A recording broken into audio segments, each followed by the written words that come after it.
तुम्ही कधी रेल्वे स्टेशनवर जाऊन असं म्हणाला आहात का? कोणतीही ट्रेन चालेल, कुठेही पोहोचलो तरी चालेल? नाही ना? कारण प्रत्येक ट्रेनचं एक डेस्टिनेशन असतं. पण एक गोष्ट लक्षात आली आहे का? 90% लोक स्वतःच्या आयुष्याबाबत असंच जगतात. नोकरी करतात, पगार कमवतात, खर्च करतात. पण त्यांना हेच माहिती नसतं, की त्यांना नेमकं कुठं पोहोचायचं आहे. आणि म्हणूनच ते वर्षानुवर्षे मेहनत करूनही आर्थिकदृष्ट्या तिथेच राहतात. आजचा व्हिडिओ तुमच्या आयुष्याला दिशा देणारा आहे. नमस्कार मित्रांनो, मी संदीप घायाळकर. फायनान्शियल फ्रीडम ब्लूप्रिंटमध्ये पुन्हा तुमचं एकदा सर्वांचं स्वागत. आज आपण फायनान्शियल फ्रीडमचा सर्वात महत्त्वाचा भाग शिकणार आहोत. तो म्हणजे गोल सेटिंग. कारण फायनान्शियल फ्रीडमची सुरुवात इन्व्हेस्टमेंटपासून होत नाही, ती गोलपासून होते. समजा 2 मित्रांना पुण्याला जायचं आहे. पहिल्याने Google मॅप्स उघडलं, रूट पाहिला, वेळ पाहिली आणि प्रवास सुरू केला. दुसरा म्हणाला, "चला, रस्ता मिळेल." तुमच्या मते कोण आधी पोहोचेल? अर्थात पहिलाच. मित्रांनो, Google मॅप्स जसं प्रवासासाठी असतं, तसंच गोल हे फायनान्शियल जर्नीसाठी असतं. गोल म्हणजे काय? गोल म्हणजे फक्त इच्छा नाही. गोल म्हणजे स्पष्ट दिशा. मला श्रीमंत व्हायचं आहे, हे गोल नाही. 2032 पर्यंत 2 कोटीची इन्व्हेस्टमेंट तयार करायची, हे गोल आहे. चला, गोल कार्ड तयार करूया. आज तुम्हाला एक गोल कार्ड तयार करायचा आहे. हा गोल कार्ड तुमच्या आयुष्याचा रोडमॅप असेल. तर त्याची पहिली स्टेप, माझं गोल.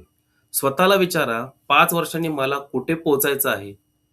घर, financial freedom, retirement corpus, children's education. एकच गोल लिहा, पण स्पष्ट लिहा. स्टेप नंबर 2, हे गोल मला का हवं आहे? हा भाग खूप महत्त्वाचा आहे मित्रांनो. कारण जेव्हा मोटिव्हेशन संपतं, तेव्हा व्हाय काम करतं. तुमचं उत्तर असू शकतं, माझ्या आई-वडिलांना सुख द्यायचं आहे, कर्जमुक्त व्हायचं आहे, माझ्या मुलांचं भविष्य सुरक्षित करायचं आहे. तुमचं व्हाय जितकं इमोशनली स्ट्राँग, तितकी तुमची कमिटमेंट स्ट्राँग. स्टेप 3, मी रोज कोणती ॲक्शन घेणार? मोठं गोल. लहान डेली ॲक्शन्सने पूर्ण होतं. उदाहरणार्थ, रोज खर्च लिहिणार. मी महिन्याला एस-आय-पी करणार. आठवड्यातून एक फायनान्शियल व्हिडिओ पाहणार. प्रत्येक महिन्यात बजेट रिव्ह्यू करणार. यश मोठ्या उडीत नाही, तर ते छोट्या पावलांमध्ये लपलेलं असतं. Step number 4, deadline. डेडलाईन नसलेलं गोल हे फक्त स्वप्न असतं. स्वतःला तारीख द्या, कारण तारीख तुम्हाला जबाबदार बनवते. Daily affirmation. आता माझ्यासोबत मोठ्याने बोला, "मी दररोज फायनान्शियल फ्रीडमच्या जवळ जात आहे." पुन्हा, "मी माझी आर्थिक ध्येय पूर्ण करणारच." हे रोज सकाळी आणि रात्री बोला. हळू तुमची विचारसरणी बदलायला सुरुवात होईल.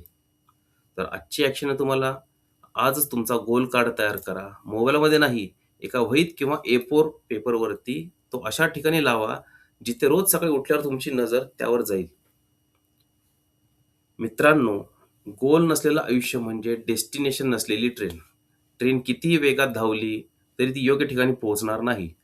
तसंच तुम्ही कितीही मेहनत केली, जर गोल नसेल, तर फायनान्शियल फ्रीडम खूप कठीण होईल. म्हणून आजच तुमचा गोल कार्ड तयार करा आणि कमेंटमध्ये लिहा, "my goal card is ready." पुढच्या व्हिडिओमध्ये आपण आपल्या कम्युनिटीचा कोड ऑफ ऑनर आणि फायनान्शियल फ्रीडमच्या प्रवासात पाळायचे 6 महत्त्वाचे नियम पाहणार आहोत. मी संदीप घायळकर. धन्यवाद.